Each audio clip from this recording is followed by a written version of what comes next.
दोस्तों, भारत की राजनीति में कई ऐसे नेता हैं जो पहले तो बड़े से बड़ा कांड करते हैं, लेकिन अपनी पावर और पैसे का इस्तेमाल करके हमेशा बच जाते हैं। आज की कहानी भी एक ऐसे ही विधायक की होगी जो मायावती की सरकार में 6 बार मंत्री रह चुके थे। दोस्तों, हम बात कर रहे हैं मधुमिता शुक्ला और अमरमणि त्रिपाठी की, जिसने पहले तो अपने से आधी उम्र की लड़की को अपने झांसे में फंसाकर उसको 3 बार प्रेग्नेंट किया और फिर उसके साथ ऐसी खौफनाक वारदात को अंजाम दिया जिसे सुनकर आपकी रूह कांप जाएगी। तो चलिए जानते हैं आखिर क्या है अमरमणि त्रिपाठी और मधुमिता शुक्ला की कहानी। दोस्तों, हमारी कहानी की अहम किरदार है मधुमिता शुक्ला, जो बहुत ही कम उम्र में ही कवि सम्मेलन के आयोजकों की पहली पसंद बन गई थी। मधुमिता की उम्र अभी 20 साल भी नहीं हुई थी, लेकिन उसकी शानदार कविताओं की वजह से लोगों ने उन्हें काफी पसंद करना शुरू कर दिया था और धीरे धीरे मधुमिता की लोकप्रियता बढ़ती जा रही थी। जिसके बाद साल 2000 में मधुमिता शुक्ला के पास दिल्ली में आयोजित एक कवि सम्मेलन में शामिल होने का न्योता आता है। सामने हजारों की भीड़ होती है, लेकिन फिर भी मधुमिता शुक्ला एक मंजे हुए कवि की तरह अपनी कविताएं पढ़ती है, जिसे सुनकर हर कोई हैरान रह जाता है। सामने बैठी ऑडियंस में उत्तर प्रदेश की राजनीति में बाहुबली नेता के तौर पर पहचाने जाने वाले अमरमणि त्रिपाठी की मां सावित्री मणि त्रिपाठी भी बैठी थी। और जब अमरमणि की मां को पता चलता है कि मधुमिता शुक्ला भी लखनऊ की है, तो एक ही शहर के होने की वजह से प्रोग्राम खत्म होने के बाद सावित्री मणि मधुमिता शुक्ला से मिलने जाती है और मधुमिता को उनके घर आकर मिलने का न्योता देती है और वह अमरमणि की मां के निमंत्रण को खुशी खुशी स्वीकार भी कर लेती है और वादा करती है कि लखनऊ वापस आने के बाद वह उनसे जरूर मिलेगी।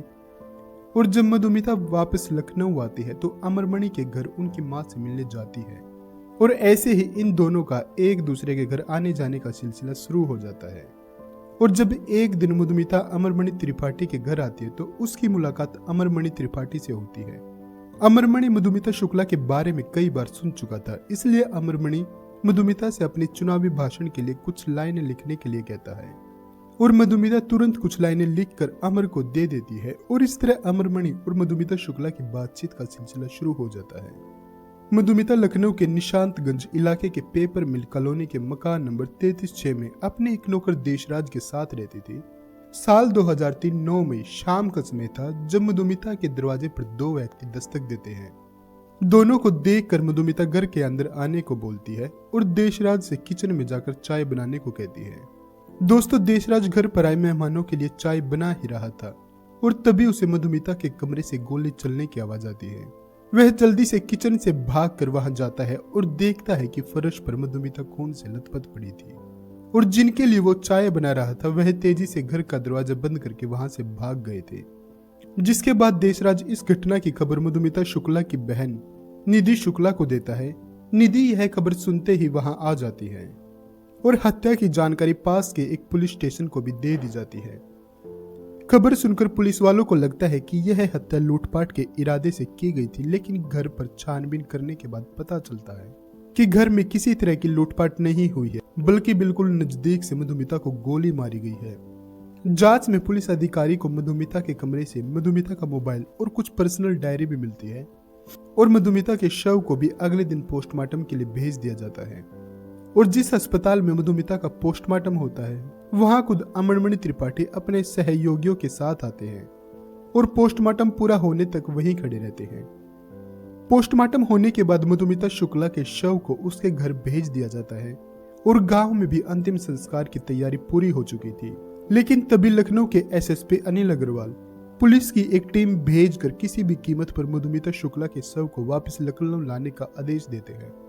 दोस्तों, दरअसल जब मधुमिता शुक्ला की डायरी और मोबाइल की जांच की जाती है तो पता चलता है कि मधुमिता ने अपनी डायरी में अपने गर्भवती होने के बारे में लिखा था और ये भी लिखा था कि मधुमिता और अमरमणि त्रिपाठी पिछले कई सालों से रिलेशनशिप में थे। एसएसपी अनिल अग्रवाल तुरंत डायरी में लिखी बातों के बारे में मधुमिता शुक्ला की बहन निधि शुक्ला से बात करते हैं। निधि यह बात कंफर्म करती है कि अमरमणि त्रिपाठी और उसकी बहन मधुमिता शुक्ला काफी समय से एक दूसरे के साथ रिश्ते में थे और यह तीसरी बार है जब मधुमिता प्रेग्नेंट हुई थी। इससे पहले 2 बार मधुमिता का अबॉर्शन करवा दिया गया था। दोस्तों, अब पुलिस को यह बात समझ आ गई थी कि आखिर क्यों अमरमणि त्रिपाठी मधुमिता के अंतिम संस्कार में जल्दबाजी दिखा रहा था। ये कोई हमदर्दी नहीं थी, बल्कि अपना गुनाह छिपाने के लिए वो ऐसा कर रहा था। और अनिल अग्रवाल के आदेश पर एक बार फिर से मधुमिता के शव की जांच की जाती है। शुरुआती जांच में यह कन्फर्म हो जाता है कि मधुमिता 7 महीने की प्रेग्नेंट है, जबकि पहले की गई पोस्टमार्टम रिपोर्ट में इस बात का कहीं भी जिक्र नहीं किया गया था। और कार्रवाई पूरी होने के बाद अमरमणि त्रिपाठी के डीएनए सैंपल की जांच करने के बाद पता चलता है कि वास्तव में मधुमिता शुक्ला के गर्भ में पल रहे बच्चे का पिता कोई और नहीं बल्कि अमरमणि त्रिपाठी है। जिसके बाद मधुमिता शुक्ला की बहन निधि शुक्ला भी पुलिस के सामने बयान देते हुए अमरमणि त्रिपाठी पर अपनी बहन की हत्या का आरोप लगाती है और एफआईआर दर्ज करने की मांग करती है। पहले 2 बार जब मधुमिता प्रेग्नेंट हुई तो किसी तरह अमरमणि ने अबॉर्शन करवा दिया, मगर तीसरी बार मधुमिता अबॉर्शन करवाने से मना कर देती है और इस कारण अपना गुनाह छिपाने के लिए अमरमणि त्रिपाठी मधुमिता की हत्या करवा देते हैं।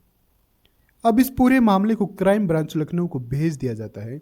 लखनऊ क्राइम ब्रांच के एसपी राजेश पांडे इस केस की पूरी ईमानदारी से जांच शुरू कर देते हैं, लेकिन शुरुआती जांच में ही उनका ट्रांसफर करा दिया जाता है क्योंकि उस समय उत्तर प्रदेश की मुख्यमंत्री मायावती थी और अमरमणि त्रिपाठी तब मायावती की सरकार में मंत्री हुआ करते थे।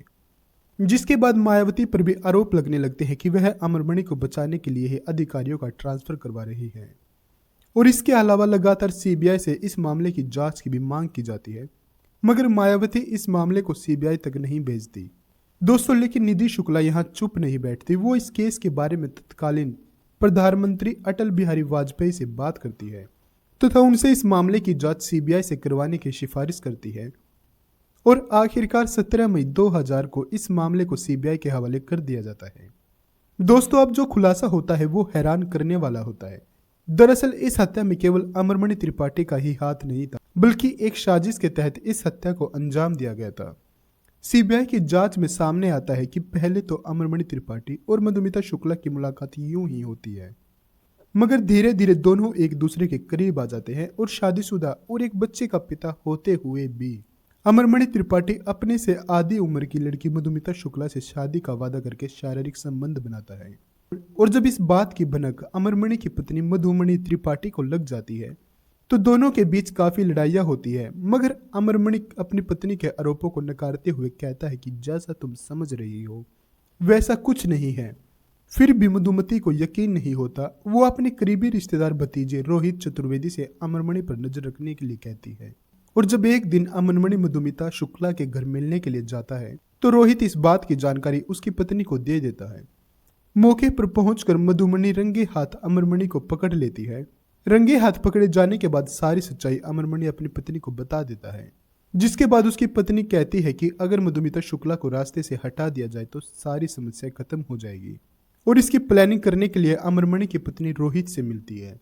रोहित मधुमिता को खत्म करने का काम संतोष राय नाम के एक व्यक्ति को देता है और पूरी प्लानिंग के बाद फाइनल 9 मई 2003 को संतोष राय अपने एक साथी प्रकाश पांडे के साथ मधुमिता के घर जाता है और मधुमिता को गोली मारकर वहां से भाग जाता है।